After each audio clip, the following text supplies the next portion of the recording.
வணக்கம். இன்று காலை முதல் வெயில் சுட்டெரித்த நிலையில் மாலையில் மழை பெய்ததால் குளிர்ச்சியான சூழ்நிலை நிலவி வருகிறது. மதுரையில் காலையில் அக்னி நட்சத்திரம் போல் வெயில் வாட்டி வதைத்தது.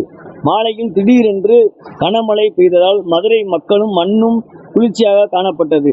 மதுரையில் பல இடங்களில் தண்ணீர் தேங்கி ஆறு குளம் போல் காட்சியளித்தது. மதுரை மாநகராட்சியும் விளம்பர பிரியருமான ஆணையாளர் சித்ராவதியன் எந்தவித நடவடிக்கையும் மேற்கொள்ளாததால் ஆங்காங்கே தண்ணீர் தெப்பம் போல் தேங்கி காணப்படுகிறது.